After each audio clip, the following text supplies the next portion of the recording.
Ladies and gentlemen, good day and welcome to Kansai Nerolac Q2 FY2025 Result Conference Call hosted by ICICI Securities. As a reminder, all participant lines will be in the listen-only mode and there will be an opportunity for you to ask questions after the presentation concludes. Should you need assistance during the conference call, please signal an operator by pressing star then 0 on your touch-tone phone. Please note that this conference is being recorded. I now hand the conference over to Mr. Aniruddha Joshi from ICICI Securities. Thank you and over to you, sir. Yeah, thanks, Tanmaya. On behalf of ICICI Securities, we welcome you all to Q2 FY25 Results Conference Call of Kansai Nerolac Paints. We have with us today senior management represented by Mr. Anuj Jain, Managing Director, Mr. Prashant Pai, Director Finance, and Mr. Jason Gonsalves, Director Corporate Planning, IT and Materials. Now I hand over the call to the management for the initial comments on the quarterly performance, and then we will open the floor for question and answer session. Thanks, and over to you, Anuj sir. Thank you, Anirudh, and good morning, everyone. I hope you all had a good and prosperous Diwali with family and loved ones. Our greetings to all of you and best wishes for New Year. I am grateful for your continued support and interest in our company, and thanks for joining this call for Kansai Nerolac for Q2 of financial year 24-25. We have already submitted a presentation, and in that presentation, if you go through one slide, which basically talks about the diversified portfolio what we have, and that slide basically talks about that there is a bit of Nerolac in everyone's life. It also says that we meet all customer needs, and we have been adding more portfolio, which also we have shown on that slide. With this diversified portfolio, we mitigate risk which associated with relying on any single segment and ensure steady progress.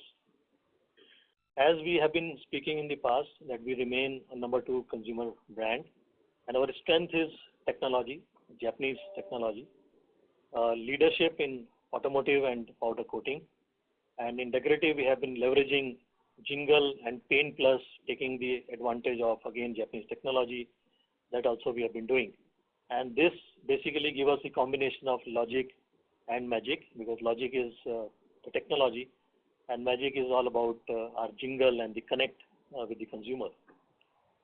If you look at the current business environment, the auto demand is stable. The Q1 was good, Q2 slight moderation, but October was good. Infrastructure growth and good monsoons and easing of crude prices. Some of the challenges are geopolitical and rupee depreciation. Just to give you some highlights of our industrial business. In automotive, as I said, demand was moderate in Q2, but on the back of our initiatives, we did better, and we increased market share in automotive. October, I think the last 1 week, 10 days, whatever was reported in the channels or news, I think the sale was good, and I think that gives us the hope that even in the coming quarter, I think the demand could be a little better than Q2. Our approach, we continue to focus on technologically superior products, which is in line with our strategy, and have been launching expanding sustainable technologies to reduce resource use and carbon emission. Some of the new segments which we entered, basically to expand the size of the market, is a seam sealer, underbody, alloy wheels, and we have been increasing our salience in these areas also. Some of the new products, that gives us the edge in this automotive market. One is the high solid, system, which basically give high aesthetics. Also, the lower VOC, the lower carbon emission, shorter drying time, that enhances the productivity at the customer and the cost effective. There's less evaporation of paint during the drying process. So some of these technologies, we have been expanding. We're also expanding the polyurethane monocoat system, which is against the conventional system of 2-coat, and this also helps in terms of enhancing the productivity and also the other parameters. We also developed some excellent corrosion resistance coatings in the areas of commercial vehicles and tractors, basically to overcome field failures of paint peel off due to severe conditions during puddling operation in combination with fertilizers. So these are some of the examples of the new technology, and there are many more. If you look at electrical vehicles, the penetration in the four-wheeler is just about 2 to 3%, and in two-wheeler it's about 7-8%. So it is going up, but with a slow pace. Three-wheeler is more than 50%, and our reach penetration in the electrical vehicle is as good as the conventional system, and we are holding the higher market share in this segment also. In the auto refinish, where our market share is low, there the approach was to continue to put our systems in A-class body shops, and we are expanding that, because that's where the premium business is there, and we are continuously expanding that business. The other part of industrial, which is a performance coating or the liquid and powder business. So our strategy and focus was on performance coating business there, and there we have taken actions which we have spoken in the past also. One, that we have expanded our business development team and feet on ground, basically to, it's like a product management or business development segment by, we have chosen the segment and they are getting the approval and, matching the product with the customer requirement, because there generally you have to have a customized kind of product to satisfy the requirement of the customer. So that's what we are doing. There is also a large amount of business in high performance coating which happens through industrial dealers, and they basically cater to mid-size or low-size industries. That's the initiative we have taken, and we are expanding our distribution reach to reach out these smaller industries. And our salience of this channel has gone up. This is one segment of the business which is better placed in terms of the relatively gross margin. Also, the one approach was approvals in high-end coatings for, say, example, railways, bridges, oil and gas, through use of new technologies. And some of these technologies are like fluoropolymer, anti-carbonation. So some of the pictures what we had given in our presentation, if you can see that, these coatings have been applied in Mumbai coastal road and bullet train. So these are like bridges, that where we have applied anti-carbonation coating. So anti-carbonation coating, one, that it is more durable. The other, that it resists the dust and the emission which set on the surfaces, and therefore it helps it looking better in terms of looks also. We have also applied these fluoropolymer coatings on Trans Harbour, which is popularly known as Atal Setu. Fluoropolymer is a very high-end durable coating, which gives a life of about 30 years. So this gets applied on the steel structures, which are there on the Atal Setu. So that's what we have done. Vande Bharat also we spoke about, and we have painted, many trains of Vande Bharat. So if you see the trains which basically show now orange color, blue color, white color, all that is Nerolac. Most of it is painted by Nerolac. And this is also high-end epoxy systems, and with the top coat of some clear, that also keeps it, clean and aesthetically looks good. So some of these technology which we have been saying that in the high performance coating 2-3 years back, we have created some low-end business, and the high-end business we are entering, and we are making a strong traction there. And based on these initiatives in the performance coating divisions, we have done well and witnessed again strong traction, and also have a strong pipeline. If we talk about some of more new products in performance coating, the IP net coating, which is interpenetrating coating, we got the approval from Mumbai Metro line, and also we developed ROHS, which is the hazardous, which is basically that how to make it non-hazardous and less hazardous compliance coil coating. So that approval also we got from some of the key customers. Therefore, based on these technologies and the product launches, the premium saliency in the performance coating is going up. Some of the segments which we are catering through performance coating, some I said like bridge, windmill, appliances, construction equipment, helmets, and also in the powder category where like in the premium. So overall our market share is good and we are market leader, but in the premium segment we have a potential to improve our market share. So there we are focusing on rebar coatings, pipe coatings, alloy wheel and construction equipments. Coming to decorative, some of the growth drivers which we have taken in decorative, one was related to a paint plus, that how do we differentiate our products in the market, and that also lead to some kind of premiumization. So far we have introduced more than 25 products and 10 were added in the current year. So total number of products are more than 25, and their salience is continuously going up. It is almost in the double-digit range now. All the new products what we introduced in decorative in last 3 years, they are contributing more than 10% to our sale. And overall, if you look at this quarter or YTD, the premium did better, and we had a degrowth in the product like putty and distemper. Some of the new product which I would like to mention here, in fact, last year when we had the in-person meeting with all of you, we have demonstrated this product. But some of the new product what we introduced, one is the texture range, where there are very high-end kind of Italian or different kind of finishes. We have just introduced a product called No Dust in category like Excel, which is a good proposition at a good value proposition. We also launched a range of, and now we have expanded in the quarter 2, the Wow Whites. So in fact, in many of the market, the acceptance or the penetration of white shade is very, very high. And we have launched in multiple product the Wow White. These are best of the whites, and also this product has a coverage which is higher by 15%. So this range also we are expanding, and this is definitely a very exclusive range, which I think that customer and market will like. There are some products which were introduced in construction chemicals and wood finishes. In wood finishes, we have introduced 2-component polyurethane product at a very attractive value proposition, and that will help us to expand our business in the wood finishes. So these are some of the details of the new products. If I talk about the new business, which is basically which has premium wood finishes and construction chemical and waterproofing, there continuously our growth is strong, and now our salience from new business has got into a double digit. So I think here, in fact, we feel that our growth is better than the market growth. Maybe the salience is still lower, but I think gradually we are picking up. Also in project business, where we expanded our footprint, and now we are available in more than 75 plus towns.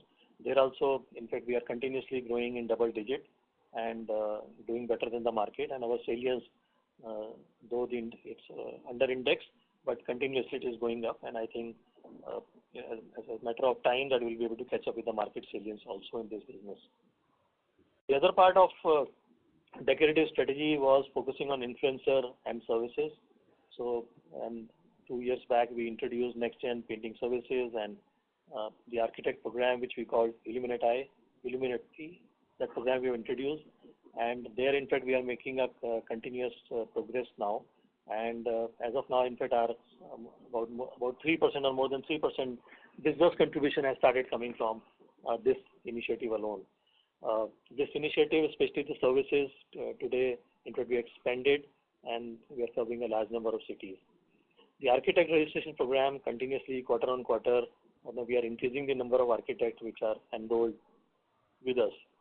So in terms of secondary tracking, because if you remember and recall that we said that one of the focus chain in decorative is that how do we track secondary sales so that that we have more control in the business. So almost the categories, that's where we run the painter incentives and painter program, mostly in the emulsion categories.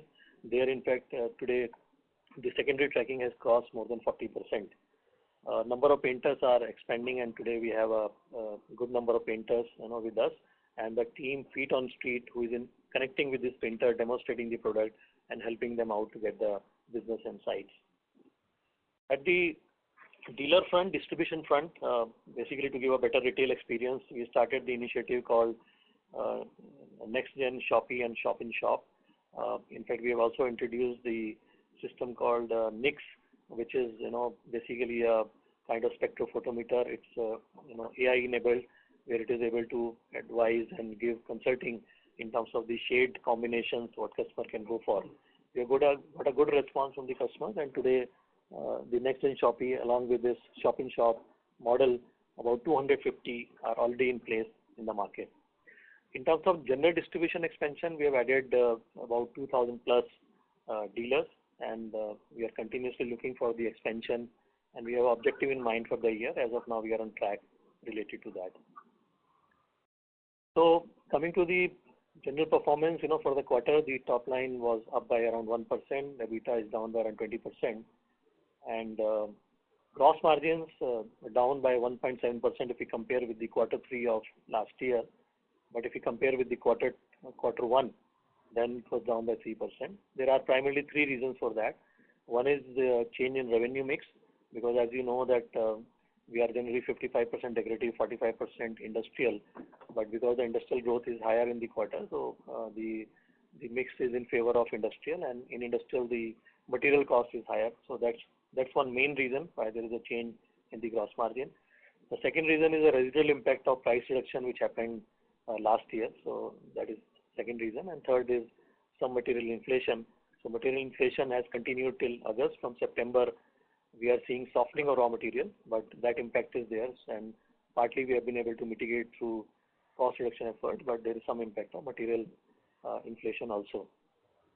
In terms of the outlook, what we see reporting from RBI bulletin and some news, rural demand is trending upwards. So as of now, if you look at quarter one, quarter two, we can see some sign, but difficult to comment. In industrial, in two-wheeler, definitely we are seeing uptick in rural, but I think post good monsoons and which will help the harvesting and crop, I think this is what RBI bulletin says, that rural demand is trending upward. And they also say that urban continues to hold firm, which is a little contrary to some of the news which we are hearing today that urban slow down. But I think we'll have to wait and watch. The next quarter would be a right indicator that what is happening. Investment activities remain buoyant with government expenditure rebounding from a contraction in previous quarter. So that's a good signal for us, that in the second half, if this activity picks up, it will help, our project business and also the performance coating business. Some of the other indicators are like, in passenger vehicle, the demand moderated in quarter two, but based on the last week's sale of October, the inventory has come down in the market, and therefore we feel that in the quarter three demand could be better than quarter two. Two-wheeler demand is going stable, double-digit demand, and we hope this momentum will be maintained. Performance coating, as I said, that based on the investment, government expenditure, we expect that the market will continue to grow, and based on our initiatives, that and the good order pipeline will continue to do well. Raw material prices, which have seen inflationary trend is August, towards the end of last quarter, we started seeing softening, and therefore it can give some advantage, going forward. So this is what I had to say on the quarter two and some of the actions and initiatives what we have taken, and I'm happy to answer your questions now. Thank you very much, sir. We will now begin the question and answer session. Anyone who wishes to ask a question may press star and one on their touch-tone telephone. If you wish to remove yourself from the question queue, you may press star and two. Participants are requested to use handsets while asking questions. Ladies and gentlemen, we will wait for a moment while the question queue assembles. The first question is from the line of Avnish Roy from Nuvama. Please go ahead. Sure, thanks. My first question is on the competition. So previous quarter you had said that your confidence level is higher than what it was before 6 months, and now further 3 months has happened. So if you could update on how competitive dynamics are currently. And second is on AkzoNobel, clearly some form it will get sold, either fully or partly. So essentially we are seeing one large player like Grasim enter, and then the number 4 player kind of exit. So what will be your read across in terms of competition from say 1 year or 2 years later, once the sale happens and one thing stabilize? Do you see essentially that worst of the competition is behind it is consolidation in that case? Hi Avnish, thanks for the question. So Avnish, on this new entry or this competition, I think the statement remains same because 6 months, 9 months have passed, and we are seeing some traction. Mostly, the impact is different geography to geography. They are more into the numeric reach as of now. I think it is still early to comment on that. To determine that how it will play out. We are monitoring the trend, but our understanding is that such moves stabilize over a period of time, and I think our objective is to remain resilient and keep delivering value under this situation. But I think, as we said earlier also, I think it's a slow pace. This industry, that to build the distribution, the painter, the brand, it takes time. I think that is what is being demonstrated in the market today. And I also still believe, as I said earlier also, that overall, unfortunately, for last few quarters, the demand scenario is down. But I'm sure it's a short-term kind of thing, it's a blip, because never ever we have seen demand standing low for such a long period. I'm sure that later or sooner the demand will come back, and in that situation, the size of the industry is good, and more number of players, that helps in terms of driving innovation. It raises standard and expand the market. So I think that way it's a good scenario. But whatever statement we have made, we stand on that particular thing. And I think based on our initiative, we are clear that how it is panning out. But we would like to wait for some more time. On the second question, as of now, not much of comment, because all that is there in media as of now, that we have not received much information about it. So as of now, it's a little premature and too early for us to comment on that. So one or two specific follow-up here. So in terms of disruption from the new player, have you now seen any big impact? You did say some traction in some markets, but in terms of anything disruptive in terms of what they are doing, that is one. Second, again, confidence level, last quarter you say it was higher than 6 months back. Will it be fair to say that versus 3 months back, confidence level is similar for you in terms of fighting competition? Yes, Avnish. So when I said like this, that obviously it's natural to experience some impact when company enter in this manner, but there's no disruption. And when you talk about the confidence, and confidence is going up and up only. Okay, and what's driving that? So driving one is that the initiatives what we have started, that segment by segment when we are seeing, the impact of that. The second, that earlier also we used to talk about that if there is a pricing strategy, a different pricing strategy which is taken in the market, whether how much it will work, how much it will put pressure on the, that existing companies. Having seen all that, having seen the response from the customers, from the dealers, from the painters, I think that's what gives you more confidence. My last question will be on the volume growth expectation. So the number 2 player has given kind of expectation that Q3 it will be high single-digit volume growth for them, and Q4 most likely double-digit. And they have been generally claiming to be gaining market share, and data also seems to suggest that. Now, other paint companies are having a more cautious response, and clearly there's an urban slowdown. If I see from a FMCG perspective, there's a very clear indication of that. So what will be your expectation of the industry or for yourself? Not asking a guidance. I do understand marriage days are high, but these things can get postponed. I do understand it always comes back, so pent-up demand can come back, say, in FY26. But from H2 perspective, would you also expect that industry could grow on a whole on the full 6 months, say close to high single-digit volume growth for the industry? So, Avnish, my comment is that definitely the demand will pick up. There will be uptick in demand. If we talk about for the month of October, October Diwali was very early. But if we say from Dussehra to Diwali, those I think from 12th of October to 31st of October, those 18 days sale, retail sale in the market was good. And November, December is a good marriage season.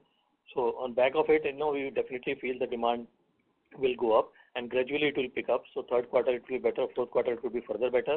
I would not like to comment on the number as of now that how much it is. I think quantum is to be seen, but definitely we also feel that demand is going to go up. So thanks, that's all from my side. Thank you, Avnish. Thank you very much. The next question is from the line of Mihir Shah from Nomura. Please go ahead. Hi, Hi, sir. Mihir. Hi, sir. How are you? So thank you for taking my question.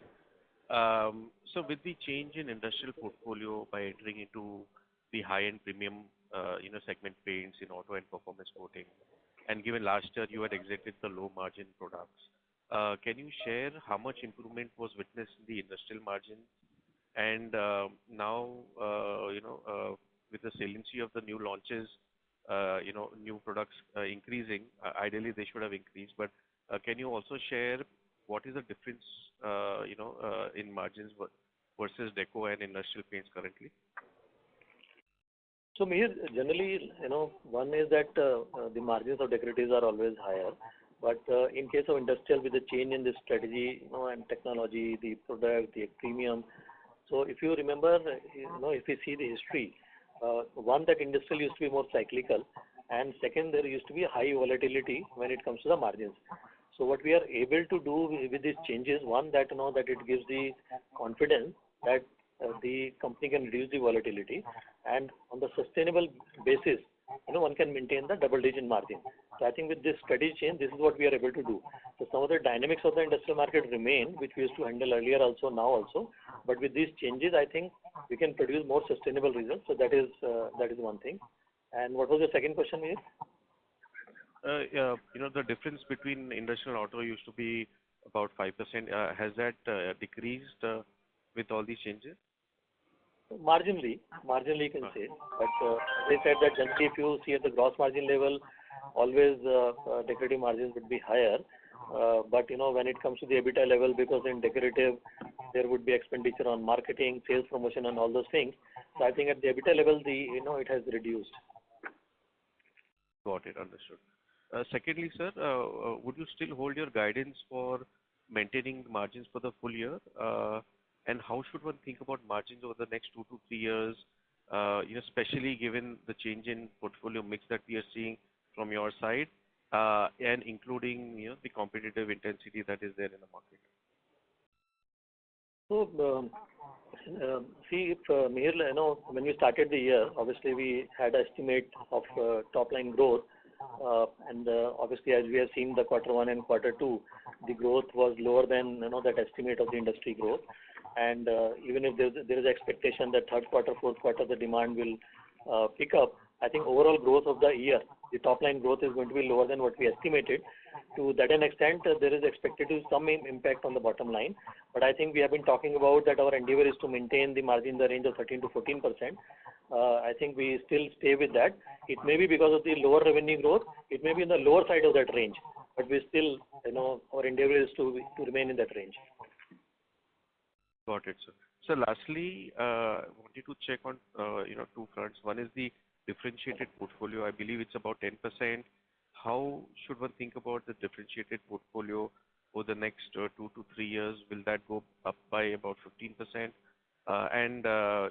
You have also stepped up your staff cost materially since 1Q. So should one expect this to be a phenomenon for this year only, or do you think that it can continue for coming years as well? To me, differentiated products, we have an internal number which I have not tried to speak about it, but obviously we want to keep increasing that number, over a period of quarters and years, because as we keep doing that, it give you more insulation in comparison to the competition. So we have been launching product. We'll continue to launch differentiated product, and this percentage will take up and up and up. So our targets are aggressive targets. So let's see how it goes. So that's on the what was the second question? The staff cost is basically to back up the initiative what we spoke about. Unfortunately, because the top line growth is low, as and when the market growth picks up, I think that will get absorbed because that cost has gone up because we have given the support to our initiative. So as the growth goes up, which definitely we believe that coming quarters will be better, and then coming years also would be further better. So I think that will get absorbed. Got it. Thank you very much. That's all from my side. Wishing you all the best. Thank you, Mir. Thank you very much. Before we take the next question, we would like to remind the participants to press star and 1 to ask a question. The next question is from the line of Avi Mehta from Macquarie. Please go ahead. Hi, sir. Sir, I just had one question. While I understand the near-term weakness that you had cited, but given the healthy growth in industrial segment, given our Paint Plus initiatives, could you help us understand how should we look at sales growth and EBITDA margin as we go beyond this year? How do you see these initiatives panning out or aiding sales growth and EBITDA margins? That will be useful, sir. Thanks, Avi. So in terms of sales growth, as you said that if we compare with the Q1, Q2, Q3, Q4, we are expecting a better growth, and gradually it will pick up, and therefore our belief is that when we enter the next year or next 2 years, the growth of the market will be back to in line with GDP or closer to the GDP growth. That is what we believe, because it's very, very difficult to assume that for such a long time the market growth can remain down.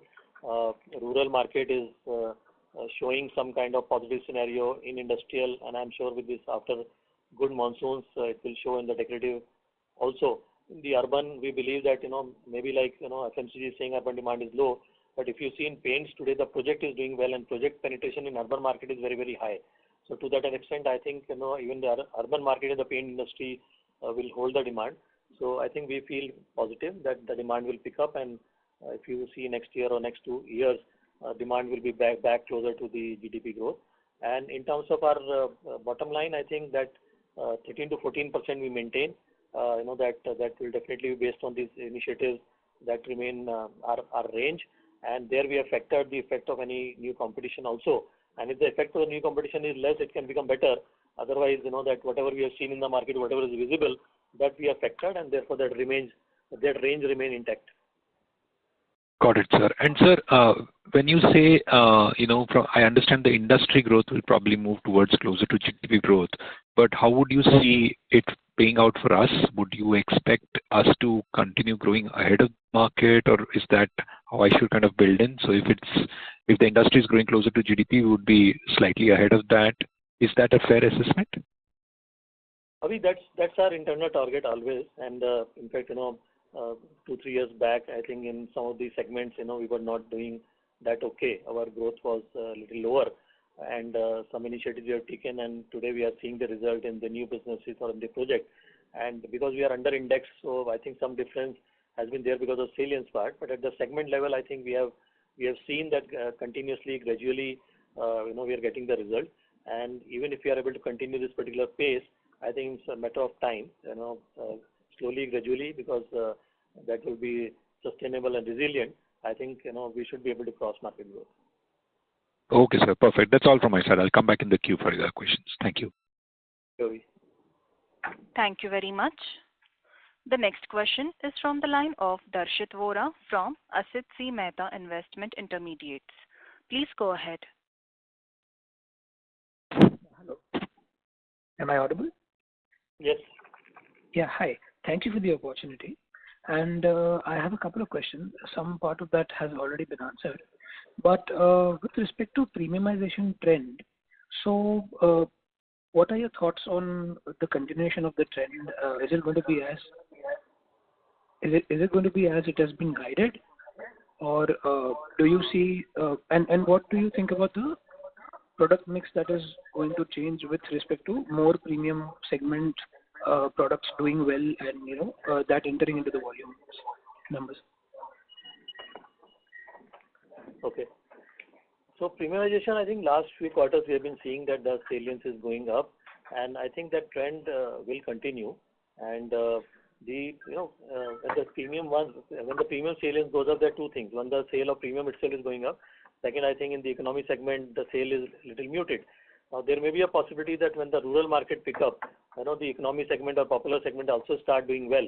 And if that sale pick up, I think it is overall good. So I think from the sales point of view, premium trend will continue.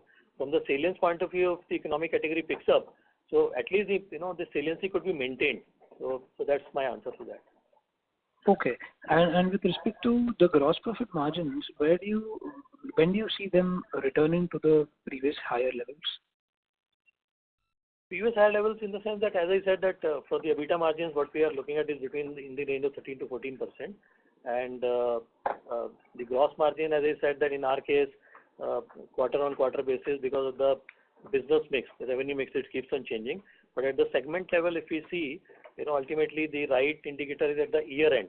So I think keeping in mind that what investment we are doing in capability building, marketing, and all those things. So I think that's how we look at it. And mostly because that your gross margin could go up, but then there are investments which are planned. That's why more important is that how EBITDA margins we are looking at in the current situation, maintaining in the range of 13-14% is how we look at it. Okay. Thank you so much, and all the best. Thank you. Thank you very much. Before we take the next question, we would like to remind participants that you may press star and 1 to ask a question. I repeat, you may press star and 1 to ask a question. The next question is from the line of Dheeraj Mistry from Antique Stock Broking. Please go ahead. Yeah, hi. Thank you. Good morning, sir. So I just have one question. So, as you highlighted, post the SERA till October end, there was a good demand for decorative paint. So I just wanted to know the region-wise demand, if you can throw some light on that. And also, like some of the consumer companies have been highlighting that, and even in your presentation, there is some moderation in urban market. Can you give some color on terms of rural demand versus urban demand and whether that has changed compared to previous quarter in this quarter? Regional level, if we talk about the previous quarters, I think east and north were, you can say, a little better. And towards the last quarter, I think the west picked up. When I said October, what I said is the Dussehra to Diwali, because this time Diwali was on 31st October, last year it was on 12th of November. So, and extended monsoon. So actually pre-Diwali period, the number of days available were very less. So within that less period, the demand I'm talking about. Otherwise, for the entire month, because the period was short. So even October is, you cannot say it's very good, but it's better than the earlier month. But I think the demand what we have seen between the Dussehra to Diwali, and also because there are a lot of marriages, so marriage season during November, December, that give us a feeling that, the demand would be good. The second part you said is urban market, lower market. In our industrial, it is visible. We are definitely seeing uptick in the demand of two-wheeler from the rural, and that's how, to some extent, the two-wheeler demand has gone down in the urban market, but it has gone up in rural market, and that is how the demand is holding. In the decorative, as of now, we have not seen much change. Maybe slight incremental change in rural, but as of now, our data does not indicate much change in rural and urban.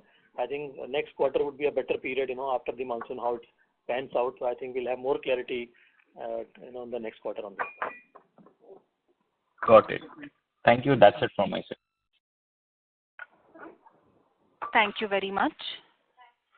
Before we take the next question, we would like to remind participants that you may press star and 1 to ask a question. The next question is from the line of Mr. Aniruddha Joshi from ICICI Securities. Please go ahead. Yeah. So, sir, two questions from my side. First, how do you, from your long experience in the industry, probably what should the industry do right now to revive the growth?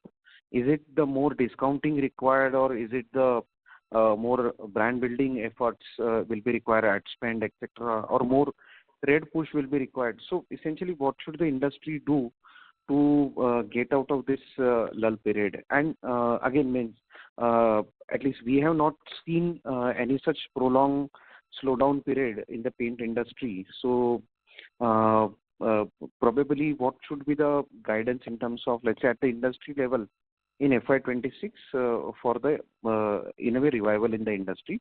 That is question number one. And then second question is, one of the MNC paint player is now almost on the block. So what will be Kansai's strategy in that case? Means again, going for an industrial paint or industrial coatings business of that MNC company will significantly strengthen Kansai's own industrial portfolio also. So what are the thoughts on in this regard? Yeah, these are the two questions. Okay, Anirudh. So a very different question you have asked. So I think what industry should do, industry should keep patience at this moment of time, because our industry has demonstrated for many years the equilibrium, the resilience, and when the market demand is down, so whatever you do, I don't think that market demand will go up automatically, because this is something related to a macro factor, and it's not industry specific where industry can take any action and can the market discount or those kind of things can only disturb the margin. So I think at this moment in time one should accept it that yes, market demand is down, and few percentage here or there for a shorter period of time doesn't make difference. I think we should wait and we should believe in India's story that it's just a matter of time and the market demand will pick up. Until that time, we should keep patience and therefore should be able to maintain equilibrium. So that's my answer to your first question. Second question, I've already said, Anirudh, it's too early for us to comment upon it. As of now, that we are navigating our own actions and seeing that how do we keep accelerating the execution of those those particular things. Our strategy in industrial, which we already spoke about, because we have a technology available, we are working on the approvals. So we want to continue on that. These are some of the changes which are going to happen in the market, but I think it's little early for us to comment on that particular part. Okay, sure, sir. This is very helpful. Thank you. Thank you. Thank you very much. The next question is from the line of Viraj from Jupiter Financial. Please go ahead. Yeah, thank you for the opportunity, sir. My question is, with so many initiatives, is it fair to think we'll be growing in high single digits from year on, which you talked about early? And the second question is, you mentioned EBITDA margin of 13%, right? That's what yes, sir. That's it from my side. So initiative, if you recall, if you have heard our earlier presentations, and we had a situation where there was a gap from the market, and therefore these initiatives help us in terms of narrowing the gap. And today at the segment level, in some segment we are going better, some segment we are closer, some segment we may still be lower. So I think the first step was that we narrow the gap, and also because today the business is not that simple. Few years back there used to be paint. Now within the paint there are too many things are there. So sometimes always a direct comparison with one company to the other company also is not right. What is important for us is that segment by segment, what initiatives we are taking and what traction we are seeing. And as of now, we are seeing positive traction. And obviously, as a company, it is always our endeavor to see that we keep doing better, but better on the back of the initiative. And because our initiatives are showing us the progress trend, the positive traction, so we would like to keep the patience and keep working on these initiatives so that we are able to get better growth or cross the market growth based on the initiatives. Okay. Any number would you like to put on to that, sir? No. Okay. Thank you. Thank you. Thank you very much. The next question is from the line of Archana Menon from Morgan Stanley. Please go ahead. Hi, sir. Sir, two quick questions. First, if you could help break down the 1% top line growth for this quarter across segments, and in terms of both volume and value, what would your decorative growth be like relative to the industry this quarter? Volume growth would be, overall volume growth is around 4%. Decorative would be slightly lower. And industrial growth is, value growth also is positive. Decorative is slightly negative. Okay, so would you think that your decorative value growth would be at par with the industry this time? Yeah, it should be very close to that. As I said, that we look at the segment by segment level, and therefore certain segments which are going faster today, new business and project business, where though we are doing better than the market, but our salience is lower under index. So sometimes 1 or 2% difference you see because of that particular reason. But the segment level will be very close to the market. Got it. Thank you so much. Thank you. Thank you very much. The next question is from the line of Yash Goenka from Auriga Capital Advisor LLP. Please go ahead. Hi, thank you. My question has been answered. Thank you. Thank you. Thank you very much.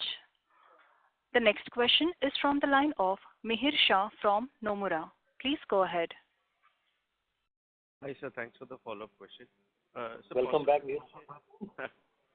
Possible to share your saliency, sales saliency across north, south, east, west in deco, and which markets are you seeing an overlap with the new entrant?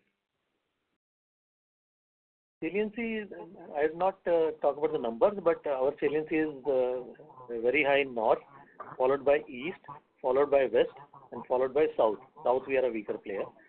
And overlap, I think, because the new players are also ultimately they are like all India entrant, so overlap would be there in all the markets. Okay, understood. Any dealer feedback that you can share in any of the markets that you're hearing, what versus what is happening out there in each of these geographies, or is the same thing across geographies? We not much, because typically trade, in fact, obviously there is some kind of more energy, excitement, because a lot of talks happening, the number of players are increasing. As of now, I think more than the new entrant, the market demand, because it has been low, and therefore a lot of actions are happening from the existing companies also. So the discussions are around that. The new entrant, I think, fine, because 6 months, 9 months, and now people have seen that what kind of distribution is coming. Obviously, the products are getting into the market, which is I think if you look at 20, 25 years back, there used to be 7, 8 players in the industry, and then maybe after a few years, some players exited. Now we are going back to the same stage where the number of players will increase, and to that an extent, market will reset. Even if you see last 10 years, some new players have entered. Maybe they have taken the approach which was more gradual, and in that gradual approach also, in those states, you can see some kind of resetting which has happened. So I think here the only thing is that the new entrant is more aggressive, and they want to go with the speed. So over a period of time, I think it just gets reset, and I would say that the market feedback is the same manner what used to be earlier. Like, if you're going to the market, there are 4 people or 5 people. Generally, people talk about then the competitive scenario, what is happening. So today, the number of players have increased. The discussion remains same. Understood.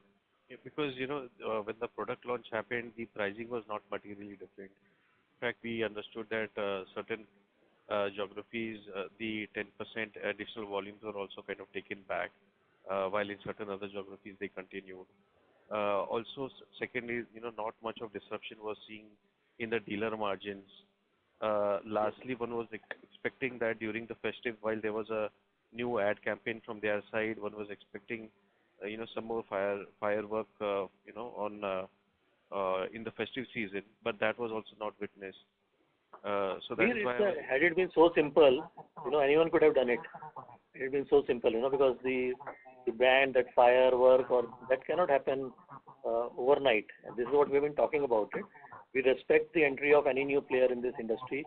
More the merrier. It is good for the industry, and we definitely respect the players, the quality of players who are entering, and I'm sure that they will put a good marketing effort, which will be good for the entire industry. And industry should accept it that over a period of time, some amount will get reset, but that's okay. And I think what is important is that today players are having a different kind of market share. Maybe at some stage it will get reset, and everybody grow at the right rate.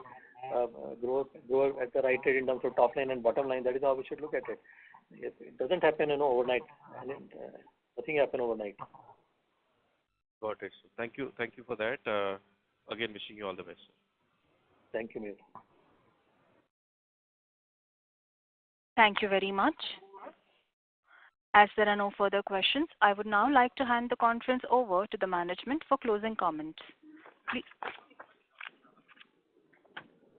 Okay, thanks everyone for your questions. As usual, the questions are always good insights, that for us, and I think we'll continue to work the way what we have been sharing. And looking ahead, I think we are definitely encouraged by the actions we have taken and we are implementing. We would like to accelerate some of the actions where we are seeing a better results coming. And these initiatives, we believe, position us well to achieve better outcome, and we are actively tracking to regain momentum. I want to assure you of the team commitment, our commitment to creating long-term value, and our team is focused on executing this strategy and overcoming near-term obstacles. And we appreciate your patience and confidence. Thank you all, everyone. Greetings again. Happy New Year to you, to your family, to your friends. Thanks so much. Thank you so much, sir. On behalf of ICICI Securities, that concludes this conference. Thank you for joining us, and you may now disconnect your line.